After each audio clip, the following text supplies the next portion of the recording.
मोदी जी को, प्रधानमंत्री जी को बहुत करीब से जानता हूँ। संसद से वो नहीं डरते, सड़क से कभी कभी डर जाते हैं। आपको वो डर, वो खौफ सड़क पे पैदा करना होगा और उनको भी एडुकेट करना होगा।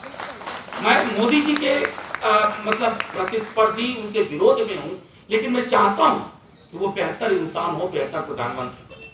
राष्ट्र मतलब मोदी जी, मोदी जी मतलब राष्ट्र। मैं ये क्यों कह रहा हूँ, अभी 2 दिन पहले खगड़िया में जिला शिक्षा परियोजना की तरफ से एक चिट्ठी गई कि 21 तारीख को निबंध लेखन करना है। निबंध का टॉपिक सुनिए, student development under the leadership of Narendra Modi as chief minister of Gujarat and prime minister of India. अभी तक हम लोगों ने सुना था कि मृत महापुरुषों पर अब इनको भरोसा नहीं है कि जाने के बाद कोई लिखवाएगा कि नहीं लिखवाएगा, तो जीते जी लिखवा रहे। Anyway, I'll just flag, most of my colleagues have spoken about couple of things. जैसे नमिता जी ने भी कहा, if you carefully listen to the ad of mutual fund, तो जब आपको बेनिफिट्स बताए जाते हैं तो रुक रुक के बताया जाता है, और अचानक से बहुत तेज आवाज हो जाती है जब आप सुन नहीं सकते, जिसमें रिस्क की बात होती है। ये जो 65 पेज का डॉक्यूमेंट है ना, ये म्यूचुअल फंड का डिस्क्लेमर वाला डॉक्यूमेंट है, वो रिस्क ज्यादा है। अब मेरे कई सारे टर्म्स एंड कंडीशंस अप्लाई, जो जिसमें कहते हैं, और अक्सर वो टर्म्स एंड कंडीशंस कंज्यूमर के खिलाफ ही होता है।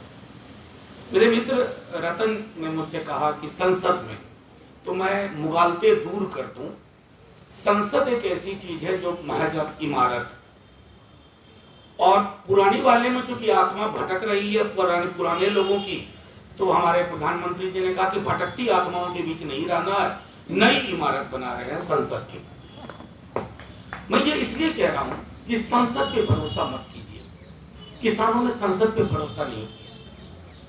मैं संसद में उस दिन था और मैंने कहा था ऑन रिकॉर्ड कि सभी दलों को चाहिए कि विप, दलीय विप को छोड़े। किसानों ने विप जारी किया, नहीं सुनी। मैंने इतना, मुझे भी भरोसा नहीं था, लेकिन मैंने कहा था कि एक दिन आपको ये वापस लेना होगा। मैंने सोचा था कि हम लोग होंगे ना होंगे तब वापस होगा, होते ही हो गया वापस, रहते ही। मैं ये इसलिए कह रहा हूं, मेरा 3 अनुभव है। Schedule caste schedule tribe atrocities act में इन्होंने टेम्परिंग की, आप सड़कों पे उतरे, इन्होंने वापस किया। रोस्टर में इन्होंने टेम्परिंग की, मुझे मंत्री ने, सदन के अंदर मंत्री महोदय ने कहा कि इसमें गलती क्या है बताओ। मैंने कहा सर, गलतियां तो मैं बहुत बताऊंगा, आप मुझको एक अच्छी चीज बता दो। इसमें एक अच्छी चीज रोस्टर सिस्टम में क्या, वो वापस हुआ। संसद की वजह से वापस नहीं हुआ, संसद एक पूरक भूमिका में रही होगी। वो वापस इसलिए हुआ कि सड़क की ताकत है। मैं मोदी जी को, प्रधानमंत्री जी को बहुत करीब से जानता हूँ। संसद से वो नहीं डरते, सड़क से कभी कभी डर जाते हैं। आपको वो डर, वो खौफ सड़क पे पैदा करना होगा और उनको भी एडुकेट करना होगा। मैं मोदी जी के मतलब प्रतिस्पर्धी, उनके विरोध में हूँ, लेकिन मैं चाहता हूँ कि वो बेहतर इंसान हो, बेहतर प्रधानमंत्री बने। और चूंकि बेहतर प्रधानमंत्री बने तो इस तरह के लो हैंगिंग फ्रूट्स को पकड़ना छोड़ दें, क्योंकि अगर हिंदुस्तान की नेशनल एजुकेशन पॉलिसी बननी है ना, it has to have a national character. आपकी पूरी की पूरी समझ काउ बेल्ट के प्रबुद्ध लोगों तक अगर है, तो आपका ये नेशनल एजुकेशन पॉलिसी तो कतई नहीं है। ये न्यू एजुकेशन पॉलिसी हो सकता है आपके न्यू इंडिया का, जहां आपने यह तय कर लिया है कि शिक्षा को बाजार के समक्ष साष्टांग करवा दें। और मैं ये देख सकता हूं, टेलीकॉम में हमने ये देखा, हम सब याद करें टेलीकॉम में क्या हुआ। आपको उसी तरह की व्यवस्थाएं, अभी आपका 12th का एग्जाम हुआ नहीं, तो जैसे जियो का कॉल आता था, आपके लिए 4 GB फ्री में मिलेगा, आपको इसी तरह के कॉल आएंगे कि साहब ऐसा है ना कि हॉस्टल में एक पर्दा एक लगा के देंगे आपको अलग से, उसका आपको चार्ज नहीं देना पड़ेगा। Education had an emancipatory role.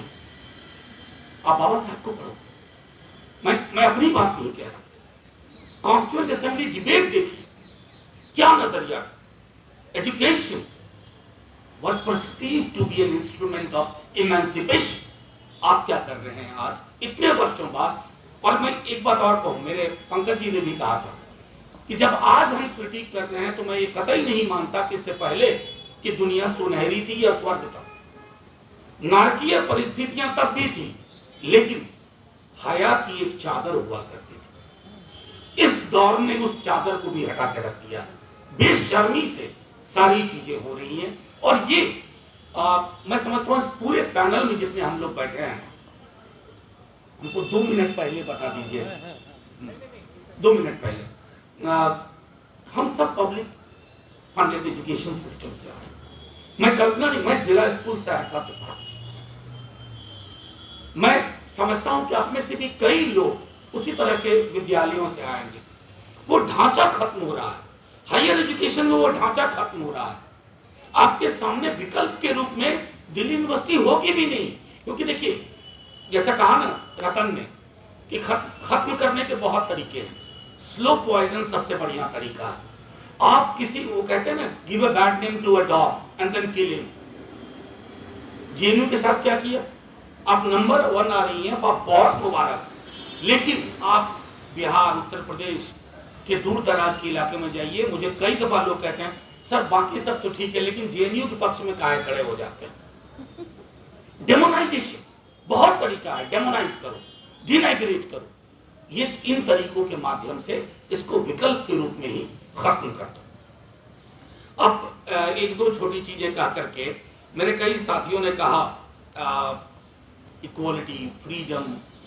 मेरा मानना है कि कोठारी कमीशन जब आया, हालांकि उस पर भी हमने कोई काम नहीं किया, इसलिए मैं कहता हूं कि अतीत में सारी चीजें अच्छी हो रही थी, ये भी नहीं, लेकिन हाँ एक क्रिटिकल नजरिए के लिए स्पेस था और उस स्पेस को देशद्रोह की संज्ञा नहीं दी जाती थी। I think we should be thankful to all the Prime Minister who actually happened to be the Prime Minister of India before Narendra Modi ji, क्योंकि वो एक चीज मैं समझता हूं कि अब देखिए इक्वालिटी, फ्रेटर्निटी। अभी हाल का एक वाकया बताता हूं।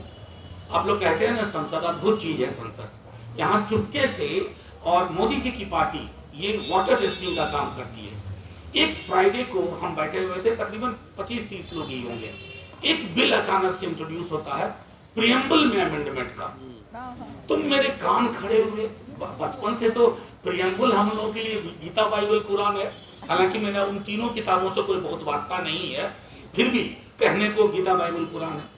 मुझे लगा प्रियम्बल, तो वो साहब जो बोल रहे थे, मैंने कान में वो लगाया जिसमें बढ़िया ट्रांसलेशन होता है, मैंने कान में लगाया, देखा कि तो इक्वालिटी भी हटा रहे हैं, फ्रेटर्निटी भी हटा रहे हैं, और सोशलिज्म से तो खैर दुश्मनी ही है। फिर मैंने ऑब्जेक्शन लिया, काफी हीटेड आर्ग्यूमेंट हुए, finally it has been resolved. But my worry is these are the moments when the regime tests it. It's a test document for us. ये डॉक्यूमेंट आपके बीच में डाल करके, ये आपका फार्म बिल है। अगर आप और हम किसानों की तरह इकट्ठा नहीं हुए, तो जैसे किसान अपने खेत के लिए परेशान थे, हमारी खेत क्या है, knowledge, knowledge dissemination, knowledge production, और ये गिव एंड टेक है। मैं अपने स्टूडेंट से, अगर आज जितना मैंने अपने पॉलिटिकल पार्टी में नहीं सीखा होगा, पॉलिटिकल कॉमरेड से नहीं सीखा होगा, उतना मैंने अपने स्टूडेंट से सीखा, क्योंकि they challenged me on very many things. और आज क्या है, मैं सामने जो जैसा बता रही थी मौसमी जी, छोटा छोटा दिखता है, कोई सब बंद करके ही बैठे रहते हैं। और यहाँ शिक्षा तो आईबॉल टू आईबॉल का काम है। मुझे आंख से पता चलता था कि उसे पसंद नहीं आ रहा है या पसंद आ रहा है, मुझे आंख से लगता था कि इसके जहन में कोई सवाल है, ये पूछना नहीं चाहता है, ये पूछना नहीं चाहती है।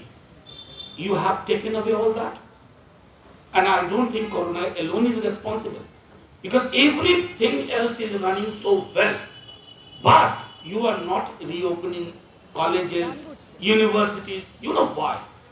अगर आज कॉलेज खुला होता तो ये मीटिंग हो सकता है आर्ट्स फैकल्टी में हो रही होती, ये मीटिंग हो सकता है जेएनयू में हो रही होती, प्लेकार्ड भी होते, सिर्फ ऐसा के नहीं और भी प्लेकार्ड होते। ये असल में डरपोक लोग हैं, इनके डर का फायदा उठाइए। असल में हम क्या हो जाता है, इनसे डर जाते हैं। 1 सेडिशन का केस, 2 सेडिशन का केस, अरे यहाँ तो बिना चुटकुला सुनाए सेडिशन का केस हो रहा है, तो कम से कम चुटकुला सुनाइए इनको, तब जाकर के कुछ निकलेगा। एक चीज और जो मुझे बहुत खटकी, क्योंकि इससे जो पहले के मंत्री थे, 1 मिनट लूंगा, सॉरी बालाजी, 1 मिनट बस। इससे पहले के जो मंत्री थे निशंक साहब, उन्होंने मुझसे एक दिन कहा था, अब तो ऑन रिकॉर्ड ही बोल रहा हूँ, सब रिकॉर्ड में, उन्होंने कहा कि बहुत बढ़िया दस्तावेज लेके आ रहे हैं, भारत राष्ट्र की जो गरिमा थी वो वापस लौटेगी। और ये 1 to 1 मेरी बात हो रही थी। मैंने कहा सर ये गुम कब हो गई थी, ये जो गरिमा है ये गुम कब हो गई, और जो गुम चीजें हुई हैं वो तो वापस आनी भी नहीं चाहिए, क्योंकि उसके कुछ अंश हैं कि उत्तराखंड में मिड डे मील बनाने के बाद बच्चे हट जाते हैं वहां से। और मुझे अक्सर याद आता है कि बाबा साहब भीमराव अंबेडकर स्कूल में 8वीं कक्षा में अपना, उनको शिक्षक ने कहा, मैथ्स में बहुत तेज थे, उन्होंने कहा बोर्ड पे इसको हल करो। वो बोर्ड की ओर बढ़े, सारे जो अपर कास्ट के बच्चे थे बोर्ड के पास गए, क्योंकि बोर्ड के पीछे उनका टिफिन था। लगा कि भीम यहाँ खड़ा होगा, सारा खाना पोल्यूट हो जाएगा। वही व्यवस्था है आज भी। तो उस व्यवस्था को तोड़ने के लिए इसमें प्रावधान नहीं है। एक मिथकीय अतीत का गौरव गान है, और मिथकीय अतीत के गौरव गान से कोई देश महान नहीं बनता। वैसे ही बड़ी मंदिर, चौड़ी मस्जिद, विशाल गुरुद्वारे से भी कोई देश महान नहीं बनता। देश महान तब होता है जब आप नेशनल डिस्कोर्स की इज्जत करते हैं, आप अलाउ करते हैं रीजनिंग को। आपने अनरीजन को रीजन के ऊपर बिठा दिया, और ये पूरा दस्तावेज रीजन की कैजुअलिटी का दस्तावेज है। इससे ज्यादा एक कन्वेंशन रख लेना बालाजी, बहुत सारी चीजें हैं। जिंदाबाद साथियों, जिंदाबाद।